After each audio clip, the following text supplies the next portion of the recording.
knowledge with us. So. Well, thank you. I'm Robin Householder, the President and CEO of Better Business Bureau, serving Middle Tennessee and Southern Kentucky. I'm going to be sharing my screen with you, so I'm going to go ahead and do that now, so we can go ahead and get things moving. Let's see. So BBB of Middle Tennessee and Southern Kentucky actually, whoa, hold on a minute, there we are. BBB of Middle Tennessee and Southern Kentucky, we have a major portion of the middle of Tennessee, and then we also have several counties across the bottom of Kentucky. Our office has been here since the early 60s. However, BBBs are over 105 years old. The primary focus of what BBBs do is really to help businesses be better, and we do that through education, through information. We do it through scam prevention. We like to call that denouncing substandard behavior. And then we also do it through creating marketplace role models. And the way we celebrate marketplace role models is a couple of things. First, it's through accreditation, because those companies do agree to maintain and operate with our 8 standards of trust. But we also do it through things like our Torch Awards, where we can really recognize a company for going above and beyond. So today what we're going to be talking about is how to build trust in trying times. And part of that is not only avoiding schemes and scams and cons, but also some best practices that all of you can follow to help build trust in the marketplace when everyone is just feeling very uncertain. So one of the things that we know is that trust truly does matter in everything we do, especially over the last 20 years with social media, the internet. There's just so much information out there that consumers, really anyone that's a buyer, be it business to business or business to consumer, they have a lot of choices, they have a lot of data, they often don't know what to believe because it's too much information. And so what we want to talk about today, to some extent, is reputation management. And years ago, I heard a speaker say that trust takes years to build, seconds to break, and forever to repair. And right now, if there's anything that we want to make sure we're doing is not allowing the trust that the marketplace has in your organizations to be in any way broken down. It really is, again, about reputation management.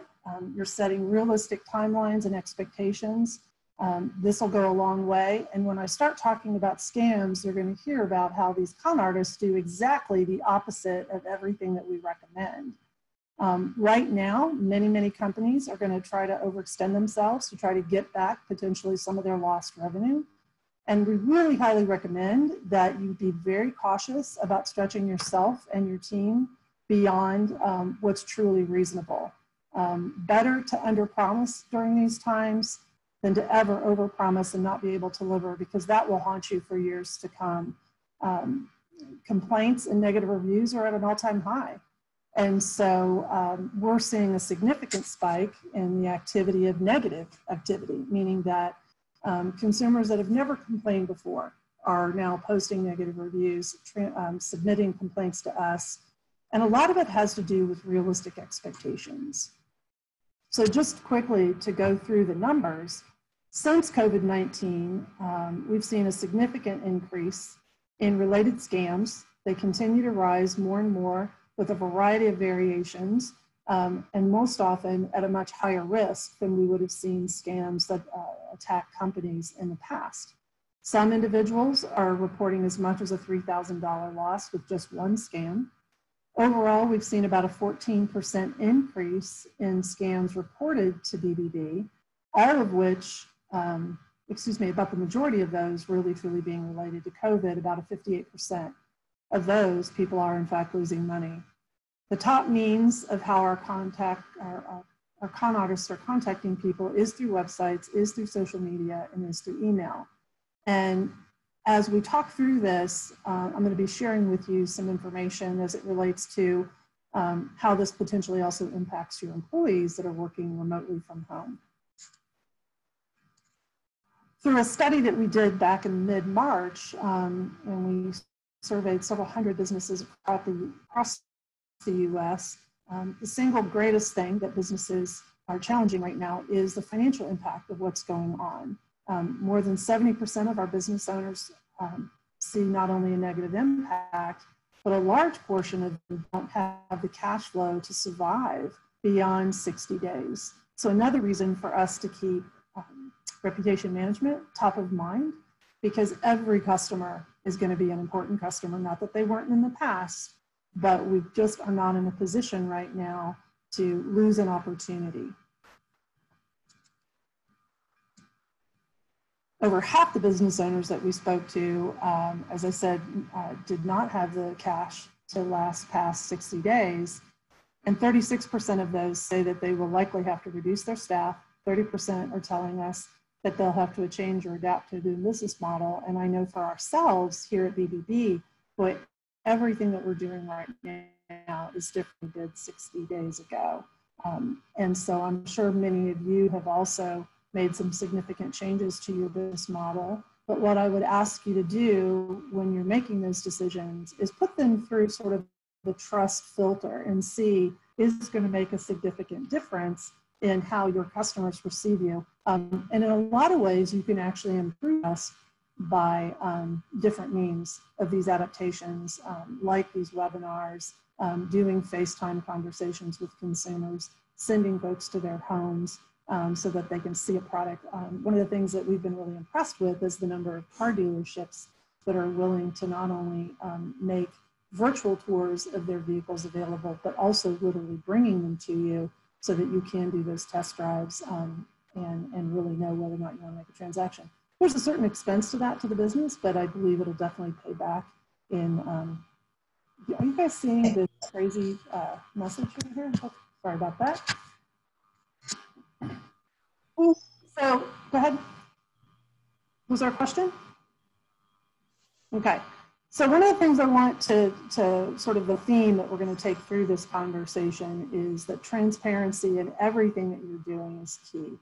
A lack of transparency results in distrust and a deep sense of insecurity. I know one of the things that I've had to do with our team, and two of them are on the call, so they can probably share with you examples, is that we've been very honest and open about everything. I've shared with them very specifics about the current financial challenges that we have. We've shared the details of what funding we've been able to pursue, what we've been able to pursue successfully. If we have made changes in our expenses, whether it be related directly to a staff member or to other areas, we've made sure that they're aware of that.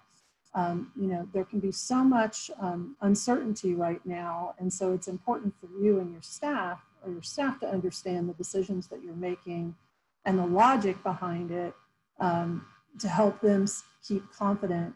But also it's very important to do the same thing with your consumers.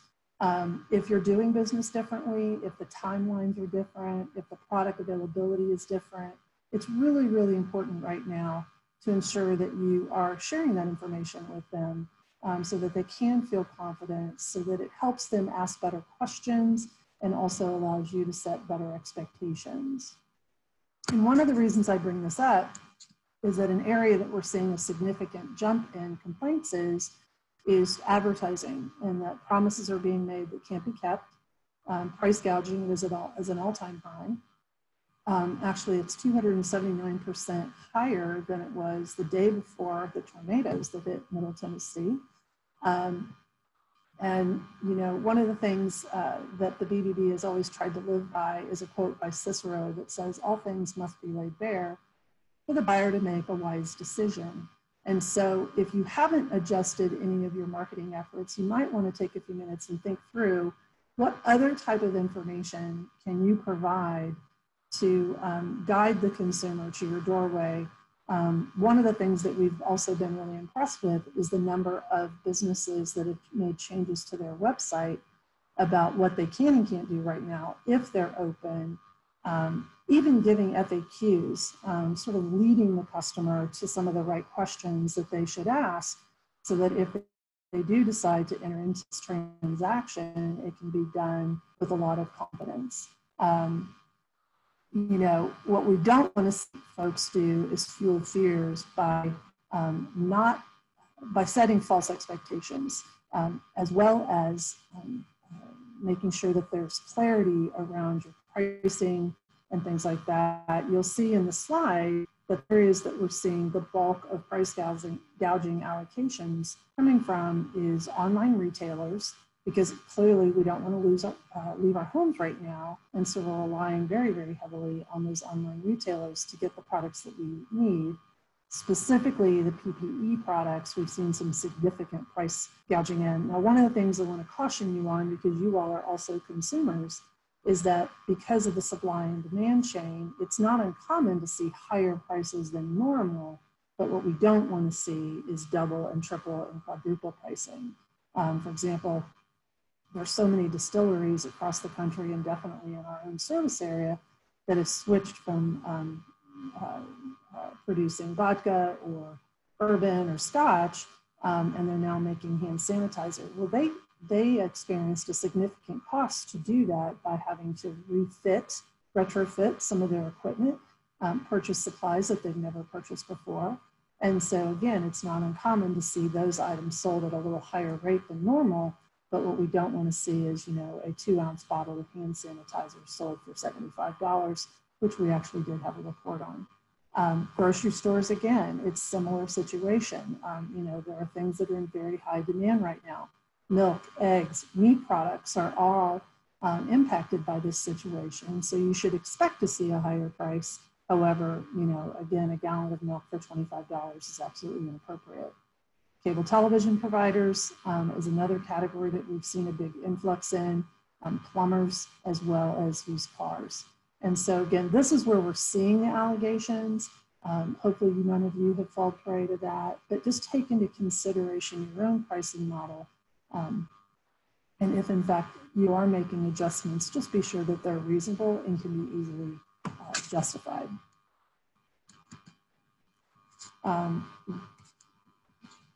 So the other area that we've seen a significant increase in of customer complaints is in airline and travel agencies. Clearly these industries have difficulty adapting quickly. Consumers, unfortunately, have not necessarily had realistic expectations about refunds, cancellation policies, and things like that. And so one of the reasons that I'm sharing with you some data points as it relates to complaints and things like price gouging and scams is that it really has overall impacted the consumer's confidence in the marketplace. And so it brings to light the things that you need to be sensitive to when you're selling your product, offering your service. It may not be that they don't trust you. The reality is they just don't really trust anyone right now because of what's going on in the marketplace. And so it's really critical that we be sensitive to that. Just in March alone, we saw a 10% spike in the number of complaints across the country. And then unique to VDB of Middle Tennessee and Southern Kentucky, the day of the tornado and then that week following prior to the COVID shutdown starting, we saw a 400% increase in inquiries, meaning that consumers were already starting to verify and look for additional details about companies before they chose to do business with them. So some of the scams that we're seeing right now that are targeting small businesses, first and foremost at the top of the list is the fake SBA scams, or for that matter, really any loans in general. What we're getting is reports on a daily basis that businesses are getting unsolicited contacts from scammers. It can come through an email, a text. We've gotten a lot of caller IDs that look like they're from the U.S. Small Business Administration, when in fact they're not. They're offering up grants for small businesses. And we all know that it's not a grant through the SBA, but in fact, tax deferments, employee credits, short-term loans, things like that, that the SBA is offering.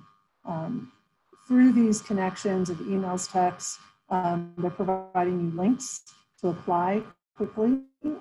Realize that anytime you get a communication that you did not personally solicit, meaning you didn't reach out first, promise that you will not click on that link. A couple things can happen if you do. One is that it's going to be requesting personal information that potentially leads to identity theft or access to your banking. The other thing it can do is download malware on your phone on your computer. And then this is then used to take advantage of the data that you have and potentially impact other individuals that are in your contact list.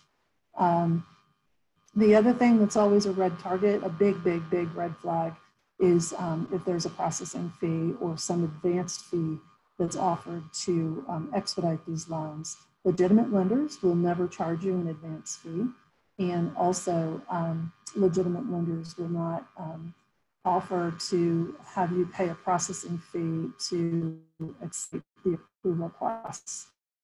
You know, the real true rule of thumb in situation is that if you have not contacted a lending institution for a loan, they're not going to arbitrarily reach out to you. If you have a relationship with your bank, that representative may reach out to you that you know and trust, but you're not going to get blind communications from financial lenders. Again, chances are those are going to be a scam that you're going to want to stay away from. Other variations of some of these grants and loan scams is a friend will reach out to you via social media claiming that they've received money from a grant. And so now they're going to say, hey, if you just click here, I think this is something you can take advantage of. Again, this is not something you want to do. It's kind of interesting because several of the employees, including myself, have gotten this text where, you know, a friend who, by the way, doesn't actually identify who they are, they just speak to you in a very familiar voice, is saying, hey, this is a great opportunity for you to get extra funding for your organization. Just click here to fill out the application. And of course, we know it's a scam, and so we don't want to do that. They're also willing to send you a shortened URL in the link for you to click on. A couple things that you want to do before you ever click on a link that came to you unsolicited is go directly to the company's website and see if the information that's being offered to you is in fact legitimate. Also, always look for the lock in the URL address line. This is going to let you know if it in fact is a secure site. And then the other thing it'll do is it'll ask you to fill out and ask you for credit card information, which again, a legitimate lender or grant provider will never ask you for your credit card. So those are some other red flags that you want to be careful of. Now, I hope that none of you have fallen victim or received any of these, but honestly, right now we're in a space where it's not a matter of if, but when you're going to be contacted, because it's just an absolute, you know, just an absolute circus out there when it comes to scams. Okay, a couple of tips to spot on business loan scams. If the grant or the loan is from the government, look for a website that ends in .gov. And also, again, as mentioned earlier, make sure you look for the lock icon in the top of the URL search. Do a quick internet search for similar scams. So if you type in whatever the name of this grant is or the name of the loan is and type the word scam or fraud after it, you should see Google or Bing bring up any other reports on this particular activity, and you're going to know to stay away from it. But also remember, the government's not going to arbitrarily reach out to you to apply for a loan or a grant unless you've reached out to them first. Also, government agencies typically will never text to communicate, and they certainly don't use social media. Most government agencies will always either send you something in writing via the U.S. Post Office, but remember, only if you've reached out to them first. And then, of course, a government grant is never, ever going to ask you to pay in advance to claim this free grant. And that, unfortunately, is one that, because so many organizations are out there truly desperate and very concerned about where that next dollar is going to come from, what scammers are best at is taking advantage of a difficult situation. And they're also forcing you to make quick decisions. Real lenders, legitimate lenders, trusted lenders are not going to force you into making a decision on the spot.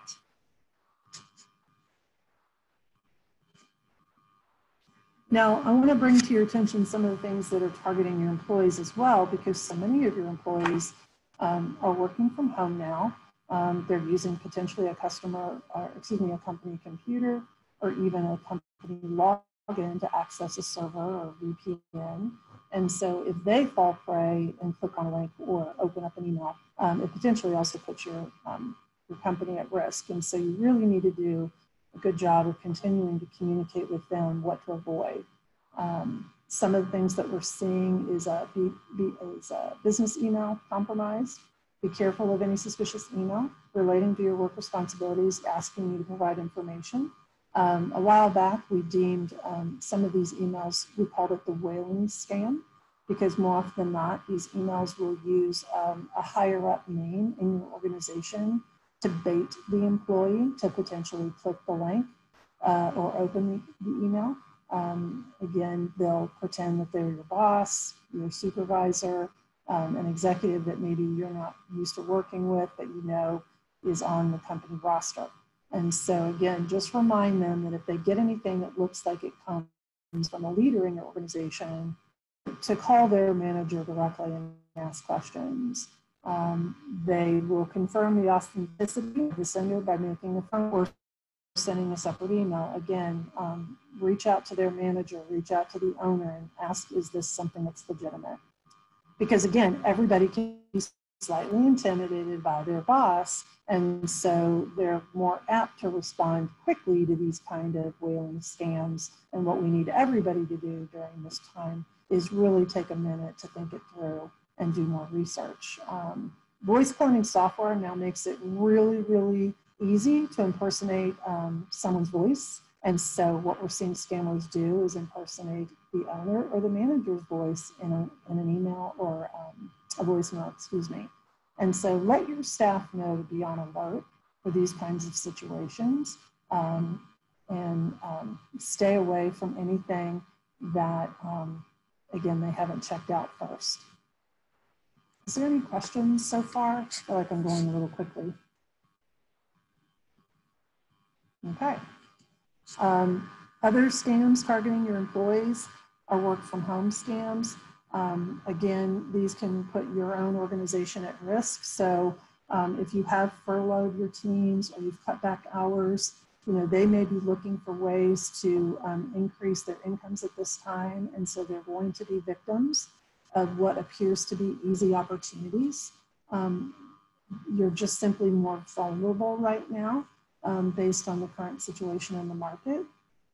And so make sure that your company has the appropriate security devices in place on your systems so that the hackers cannot get to you via your employees' login.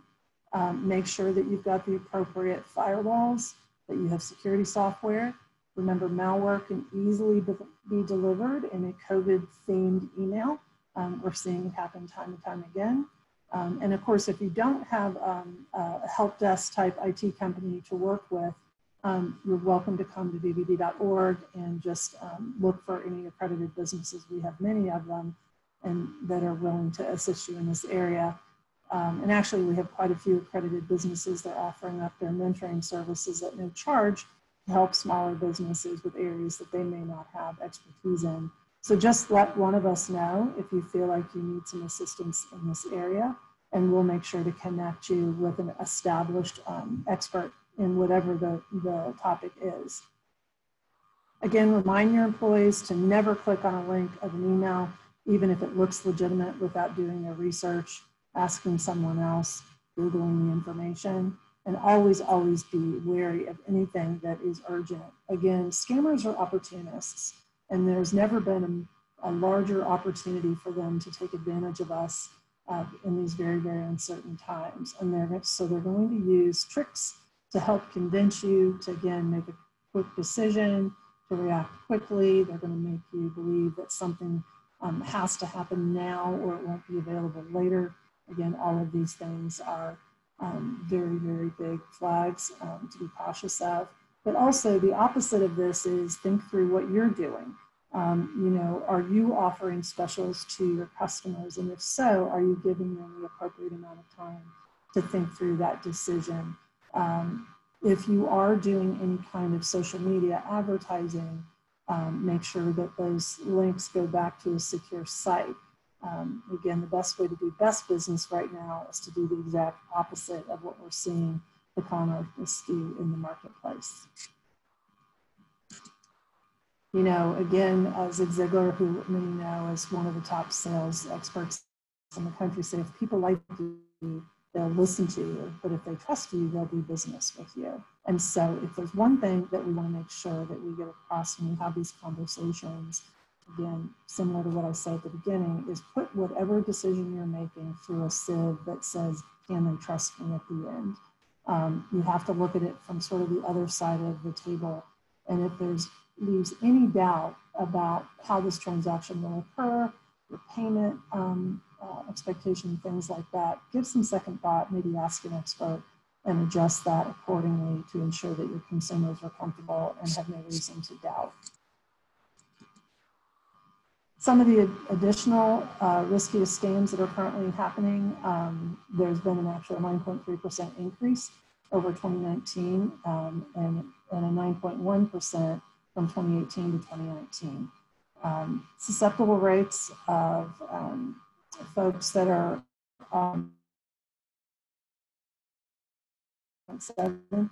And interestingly enough, the median age in these scams is 35 to 54, and gentlemen are more likely to fall prey to some of these scams that are hitting the market than women are. And so guys, don't be offended, just be aware.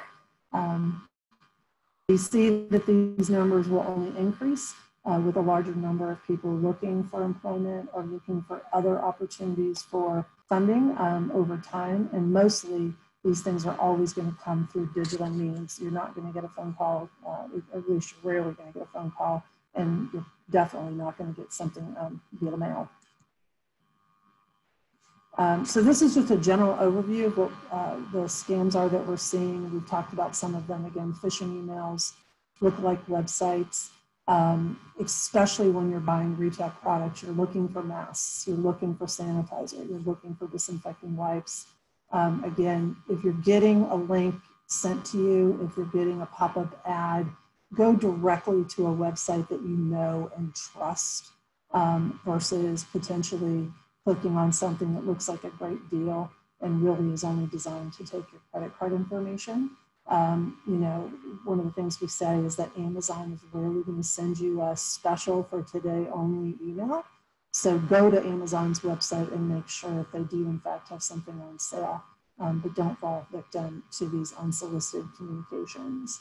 Fake medical products are a big, big problem right now. All of us are trying to keep our families safe, our employees safe. And so again, only shop from organizations that you know and trust.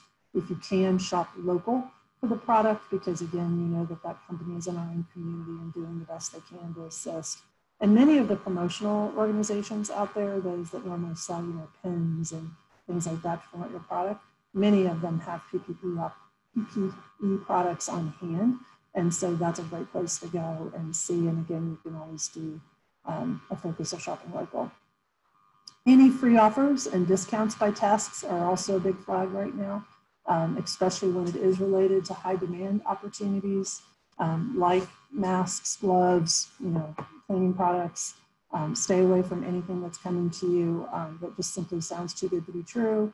And then the other area that we're seeing a significant impact in, and for our market, it's even double because of the tornadoes hitting prior to COVID, is fake charity scams and donation requests. You know, we're a giving state. We want to support those in need. However, if you do want to make a donation and you do want to support a charity, go directly to them. Don't respond to these pop-ups or these emails. The other thing is be careful with crowdfunding. Unless you know the person that's managing that crowdfunding, go-to funding type site, it's really better to go directly to that agency that you know in your own community. You know, names that are well established with a proven track record. You know, the Cancer Society, United Way, things like that are a much better choice at this time than something that you're being solicited for that potentially you don't know where those funds are being used.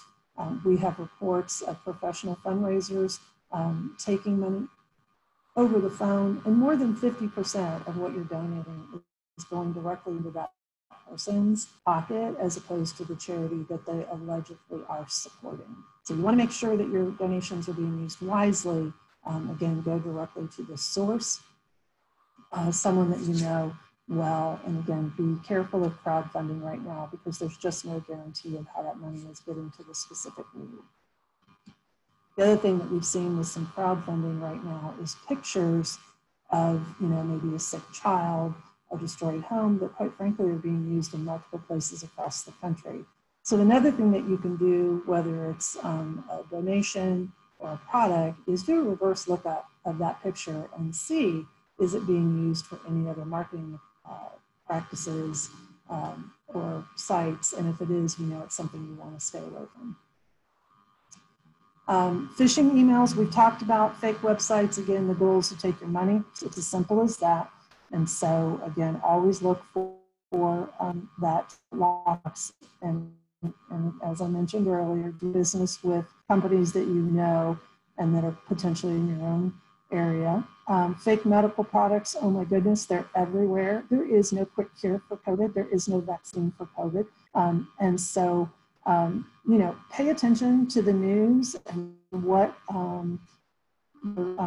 state agents and federal agencies are sharing with you about medical products. If you're getting an advertisement for something that's the direct opposite of what they're saying, again, it's time to stay away from it. And unfortunately, we have had reports of people buying fake vaccines, fake cleaning products, masks that never are delivered, things like that, because they're just desperate. And of course, as I mentioned earlier, scammers are opportunists, and they're going to take advantage of our fears right now. Free offers and discounts. Again, a lot of texts are coming through the systems. We're seeing dozens and dozens of folks that they reach out and tell us about anyway, that are getting texts that are offering something, be it a discount, be it they don't have enough information to ship your product, they're running your credit card, things like that. So again, just be on alert, do your homework. And can I tell you, the other big scam that we're seeing a lot of right now, sadly, is puppy scams. Everybody's home. It's a great time to start with a new pet, to housebreak them, to get to know them. And so puppy scams are at an all-time high right now. They're all over the internet, they're all over social media, and they're all over bogus emails.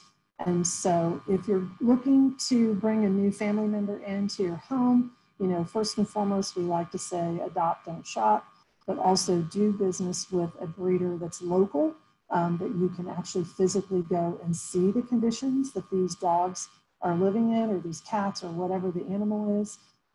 Make sure that you can meet that animal, that you're not making a decision just by a photo, and research pricing, because one of the things that these puppy scams, these pet scams are doing is they're offering you highly expensive dogs for a very rock bottom low price.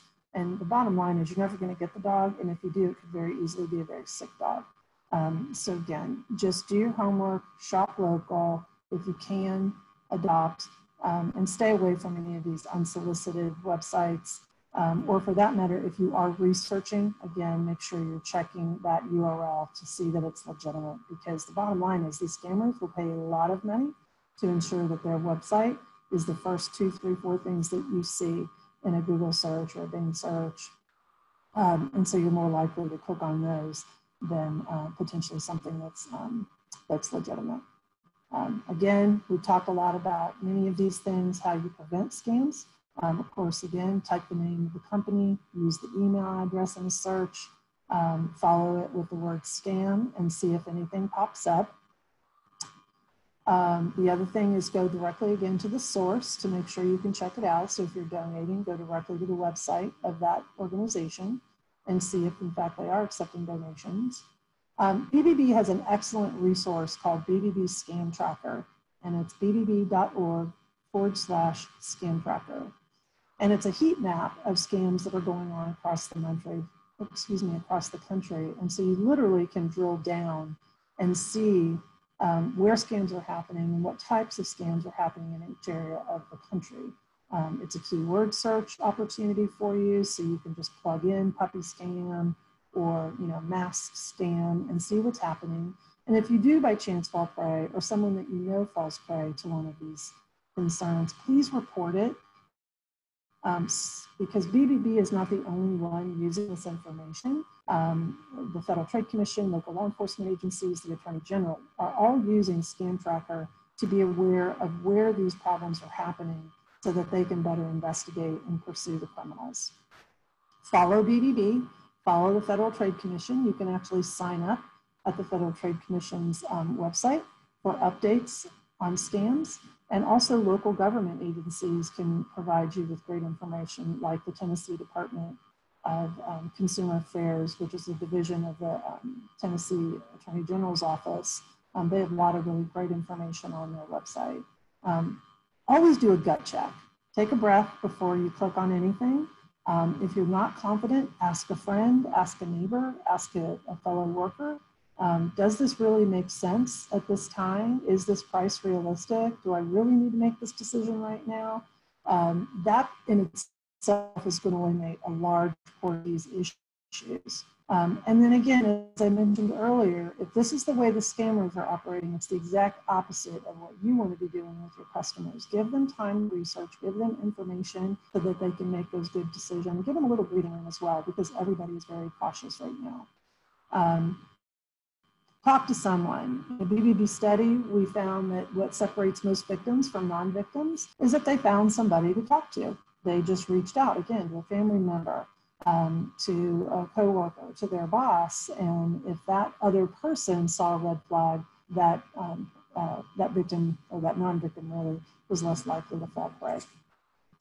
And then I want to leave you with some resources.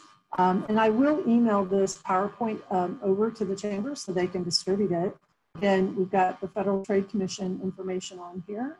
You can go to their website and file a complaint or simply ask questions. You're also able to call them directly. The Consumer Financial Protection Bureau is another one that you're going to want to utilize if it's anything to do with funding, student loans, mortgage relief, things like that. My daughter graduated from college just a couple of years ago, and she has just been inundated with student loan relief opportunities. Well, the child doesn't have any student loans. And so, but it's interesting that, she's been out of school for 4 years and probably gotten no less than 2 dozen opportunities that clearly she stayed away from. Please report it to Scam Tracker, and that website is on here. There's also general scam information available to you at bbb.org/scam tips. We do have some website, some pages up that are updated in real time daily for you. We have one called just general coronavirus information that can be good for you as well as your teams and family members. Don't hesitate to go there and get updates on what's going on in our marketplace as well as across the country. Also, if you're considering donating to a charity, again, do your homework. Give.org is the donation charity oversight organization as a part of the BBB, and they have reports on hundreds and hundreds of charities across the country so that you can make a wise donation and also have a better understanding of how your money is being used.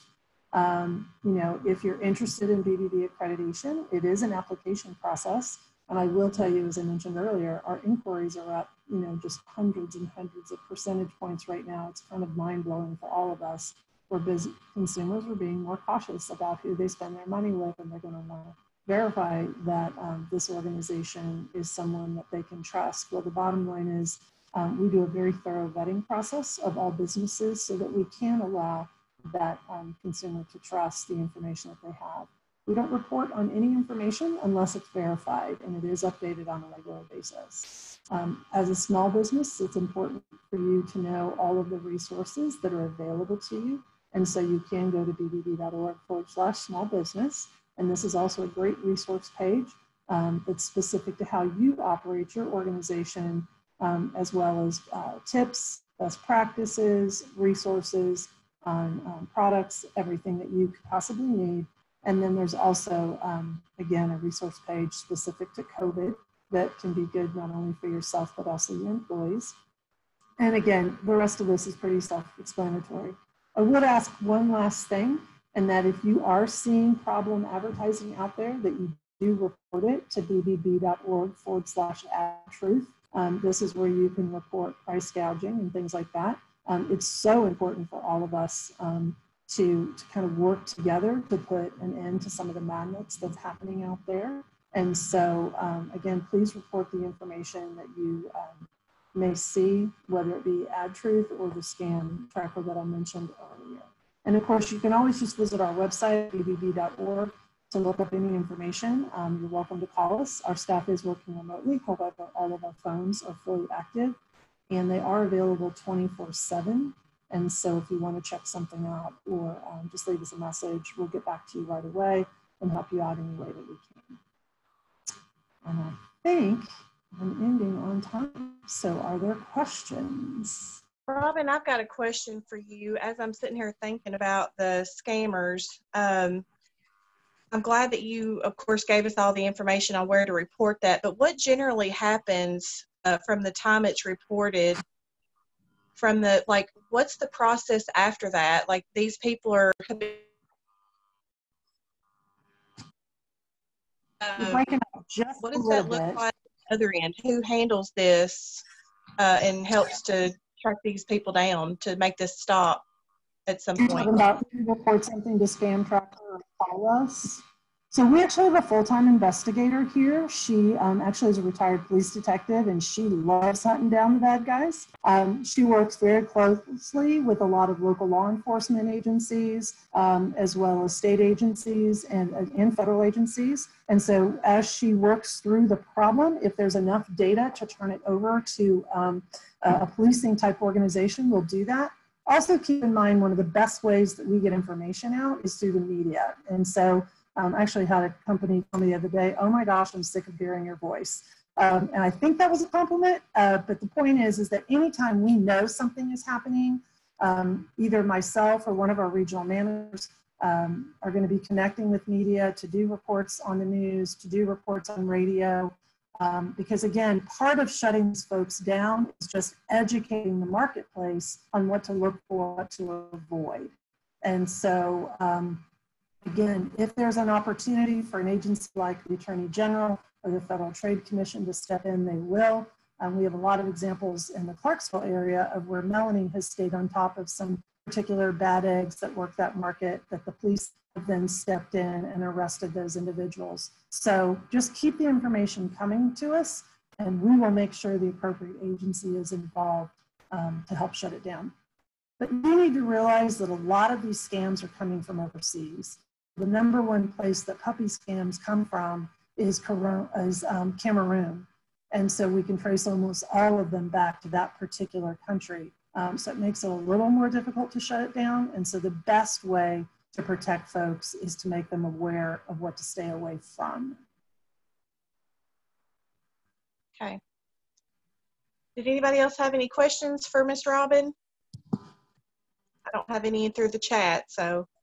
Okay, well, it was a pleasure speaking with all of you. Hopefully you found this information helpful and don't hesitate to reach out to us if you need anything in the future. Absolutely, you covered a lot of ground and I really appreciate you just taking the time, putting this information together and your team for all of what they do to help to keep us safe, and we appreciate y'all so much. Thank you for today. Absolutely, and I will send you the PowerPoint so that you can share it. Okay, that sounds awesome. Thank you so much, Robin. Y'all have a blessed day. Thank you. You too. Bye-bye. Bye-bye.